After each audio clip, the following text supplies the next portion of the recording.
In 1914, the sun truly never set on the British Empire. It wasn't just a slogan, it was a geopolitical reality. If you looked at a map of the world in the early 20th century, a quarter of the Earth's landmass was painted pink, representing the dominion of the crown. But the true power of the British Empire wasn't in the Royal Navy, dreadnoughts, or the infantry stationed in India. It was in the city of London. The British pound sterling was the world's reserve currency, the as good as gold standard by which all other trade was measured. Britain was the world's banker, the globe's creditor. If a railway was built in Argentina, it was financed by British capital.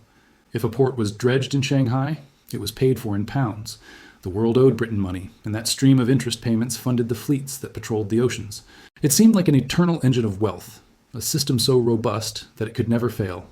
Yet, within 30 years, a mere blink of an eye in historical terms, the world's banker would become the world's beggar. The story of how the British Empire actually collapsed is not a story of battlefield defeats or revolutionary uprisings. Those were just the symptoms. The disease was financial. The empire didn't die on the beaches of Dunkirk or in the jungles of Malaya. It died in the quiet, wood-paneled meeting rooms of the U.S. Treasury, killed by debt it could not pay and a rival it could not refuse. This is the autopsy of the sterling crisis, and it is the most important history lesson the modern United States is currently ignoring. To understand the scale of the collapse, we have to look at the balance sheet before the First World War. In 1913, Britain held approximately £4 billion in overseas assets. In today's money, that is trillions of dollars of wealth generating passive income for the island nation.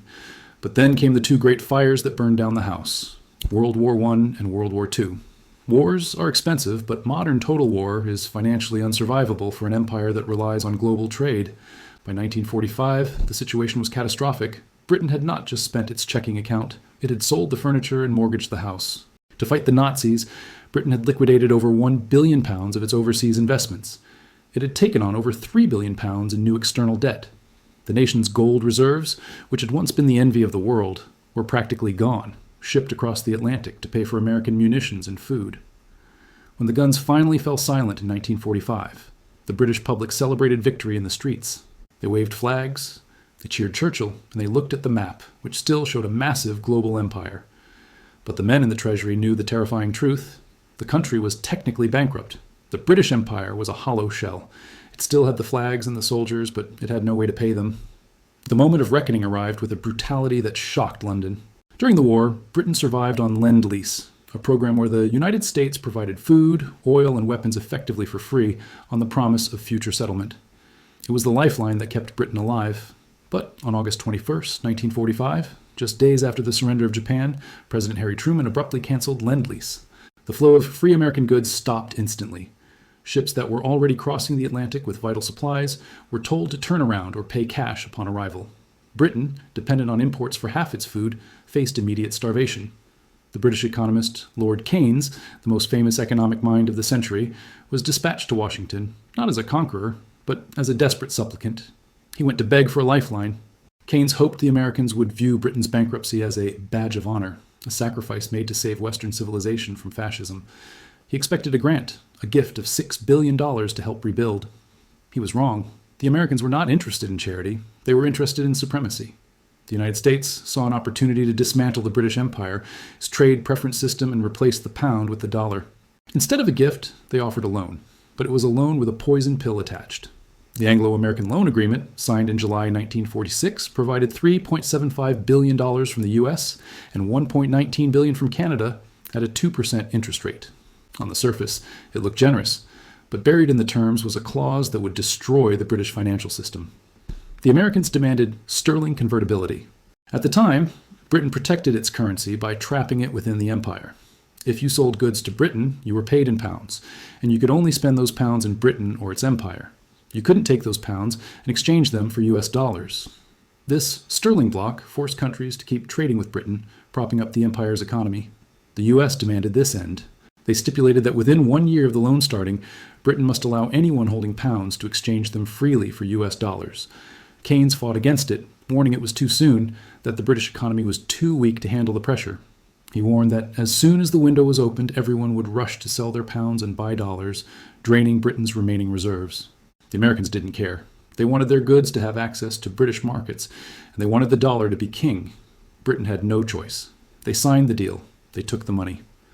and the clock started ticking toward the first great financial disaster of the post-war era, the convertibility crisis of 1947. For 12 months, the British government tried to prepare. They rationed bread, something they hadn't even done during the worst days of the war. They pushed exports to the breaking point. But on July 15, 1947, the deadline arrived. Per the agreement, Britain made the pound fully convertible. The reaction of the global markets was instantaneous and violent. It was a run on the bank, but the bank was the United Kingdom. Countries that had been holding billions of pounds in reserves, money they had been forced to hold during the war, rushed to the exit. They didn't want pounds, they wanted dollars. They wanted to buy American cars, American machines, and American food. The Bank of England watched in horror as their dollar reserves, borrowed just a year prior, evaporated. In the first few days, the drain was manageable, but by mid-August, it became a torrent. In the week ending August 16th alone, Britain lost hundreds of millions in reserves. The loan that was supposed to last 5 years was being burned through in weeks.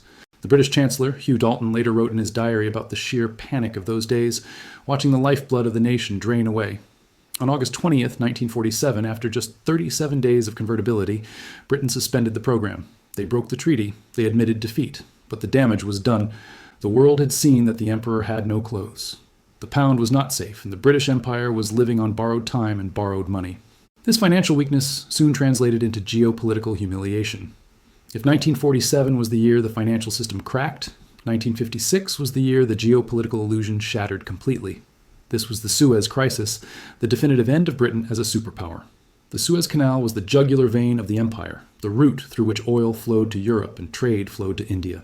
In July 1956, the Egyptian president Gamal Abdel Nasser nationalized the canal, seizing it from its British and French owners. Britain, led by Prime Minister Anthony Eden, decided to respond the old-fashioned way, with military force. They hatched a secret plan with France and Israel to invade Egypt and retake the canal. Militarily, the operation was a success. British paratroopers dropped in, secured the targets, and defeated the Egyptian forces. In 1914, this would have been the end of the story. But in 1956, the battlefield victory was irrelevant because the bank account was empty. The invasion caused a massive run on the pound. Speculators, fearing a long war and oil shortages, began dumping sterling. In the first weeks of the crisis, Britain hemorrhaged $279 million in reserves, roughly 15% of their total national savings gone in a month. The Bank of England frantically bought pounds to prop up the price, but they were running out of ammunition. They needed a loan. They turned to the International Monetary Fund, IMF, for emergency cash. But the IMF was headquartered in Washington, and the United States was furious. President Dwight D. Eisenhower was angry that Britain had launched an invasion without his permission, right in the middle of his re-election campaign. He decided to use the ultimate weapon. It wasn't a nuclear bomb, it was a bond sale. Eisenhower sent a message to London that was cold and brutal. He told the British government that if they did not withdraw their troops from Egypt immediately, the U.S. Treasury would begin selling its massive holdings of British sterling bonds. This would flood the market with pounds, crashing the currency's value, wiping out the Bank of England's remaining reserves, and collapsing the UK economy overnight. It was financial blackmail, plain and simple. The British Chancellor, Harold Macmillan, went to the Prime Minister and told him the truth. We can't pay. The military operation was halted. The troops were ordered home. Britain had been humiliated, not by Egyptian bullets, but by American dollars. It was the moment the world realized that you cannot have an independent foreign policy if you are dependent on foreign debt. Britain was no longer a superpower. It was a client state of the US dollar. The years following Suez were a slow, painful slide into irrelevance. The empire was dismantled piece by piece, not because Britain wanted to grant freedom, but because they could no longer afford the occupation costs. But the financial rot continued. By the mid-1960s, the pound was fixed at an exchange rate of $2.80 to the US dollar, a rate that was simply too high for the weakening British economy. Britain was importing more than it was exporting, bleeding cash every month.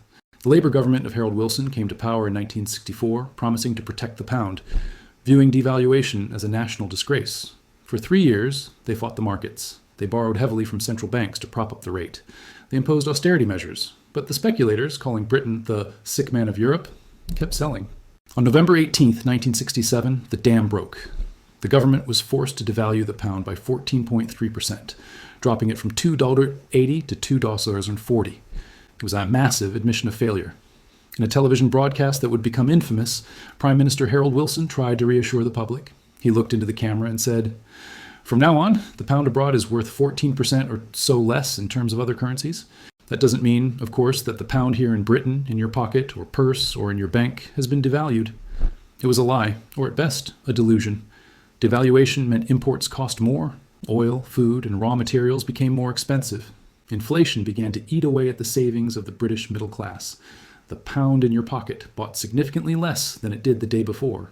This devaluation marked the beginning of the great inflation of the 1970s, a period where strikes, power outages, and economic stagnation became the norm in Britain. But the final humiliation was yet to come. By 1976, Britain was effectively a third world economy wearing a tuxedo. Inflation had hit 24% in 1975. The government was spending money it didn't have to prop up failing industries and maintain a welfare state it couldn't afford. The national debt was spiraling, and the market simply stopped lending to London. In September 1976, the pound collapsed again. The British government, now led by James Callaghan, was out of options. They had no reserves left. They had no friends left willing to lend. So, on September 29, 1976, the representatives of the once mighty British Empire walked into the IMF headquarters and asked for a bailout. They requested $3.9 billion, largest loan in IMF history at the time. The humiliation was total. The IMF, usually accustomed to dictating terms to struggling developing nations in Latin America or Africa, was now dictating terms to the nation that had invented modern capitalism. The IMF auditors flew to London. They went through the British government's books line by line. They demanded brutal cuts. They demanded that the government stop printing money. They demanded cuts to public spending, cuts to welfare, and a restructuring of the economy. The British cabinet debated fiercely, with left-wing members arguing that accepting the terms was a surrender of sovereignty. But the math was the math. Without the loan, the UK would default. They accepted the terms. The British Empire, which had begun the century as the world's banker, ended the post-war era as the world's biggest subprime borrower, subject to the supervision of international auditors. This history is not just a story about the past. It is a mirror for the present. When we look at the United States today, the parallels to the British Empire of 1945 are not just similar, they are almost mathematically identical. In 1945, Britain's debt-to-GDP ratio was around 250%. Today, if you include unfunded liabilities and total federal debt, the U.S. is approaching similar levels of leverage relative to its productive capacity. In 1945, Britain was suffering from the imperial overstretch, maintaining military bases in Palestine, India, Malaya, and Africa that it could no longer afford. Today, the U.S. maintains over 750 military bases in 80 countries, costing nearly $1 trillion a year, financed entirely by selling treasury bonds to foreign nations. But the most alarming parallel is the weaponization of the currency. Britain lost its status because it abused the privilege of the pound. It blocked countries from converting their sterling. It manipulated the value, and it used the financial system to pressure rivals. Eventually, the world got tired of it. The U.S. has done the exact same thing with the dollar. By using the SWIFT banking system to sanction countries like Russia and Iran, effectively seizing their dollar reserves, the U.S. has sent a message to the world: your money is not safe if you disagree with us. This is exactly what pushed the world away from sterling in the 1930s and 40s. It creates the incentive for a competitor to rise. For Britain, the competitor was the U.S. dollar. For the U.S. today, the competitor is the BRICS bloc in gold. Just as the British ignored the rise of the American economy, dismissing it as uncultured or unstable, American policymakers today dismiss the move toward de-dollarization. They point to the fact that there is no single currency ready to replace the dollar, just as British bankers pointed out that the dollar was not ready to replace the pound in 1920. But currency transitions happen slowly, then all at once. The British pound didn't lose its status in a single day. It was a death by 1,000 cuts, a failed loan here, a military overreach there, a devaluation followed by another. It is a crisis of confidence. The Suez Moment for the US dollar hasn't happened yet, but the conditions for it are being set. Imagine a scenario where the US enters a conflict, perhaps in the Pacific or Eastern Europe. The cost of war spikes. The US needs to borrow trillions instantly, but this time, the foreign creditors, China, Japan, Saudi Arabia, decide not to buy the bonds, or worse, they decide to sell what they already have. Interest rates would spike. The Federal Reserve would have to print trillions to buy its own debt, triggering hyperinflation. The U.S. president would be on the phone, not with the IMF, but perhaps with creditors in Beijing or a consortium of central banks, being told to withdraw the Navy or face a bond market collapse. It sounds like science fiction to an American today, just as the idea of an American financial order to withdraw from Suez sounded like science fiction to a British general in 1910. The British Empire proved that you cannot be a global hegemon on a deficit. You cannot rule the world if you are dependent on the world's money to pay your bills. The exorbitant privilege of printing the reserve currency is not a permanent law of physics. It is a temporary trust granted by the market. And the market is ruthless. It does not care about history or flags or past glories. It cares about the balance sheet. In 1947, 1956, and 1976, the market told Britain, "You are broke." The British people were the last to know, insulated by politicians who promised them that the pound in their pocket was safe. The cycle of empires is a cycle of debt. An empire rises on productive capital, expands on credit, and collapses on debt. The British cycle is complete. The American cycle is entering its late stage. The warning signs, high inflation, political polarization, loss of manufacturing base, and reliance on foreign funding, are all flashing red. The question is not whether the U.S. will face its own Suez crisis. The question is only when, and whether the American public will be any more prepared than the British were when the bill finally came due.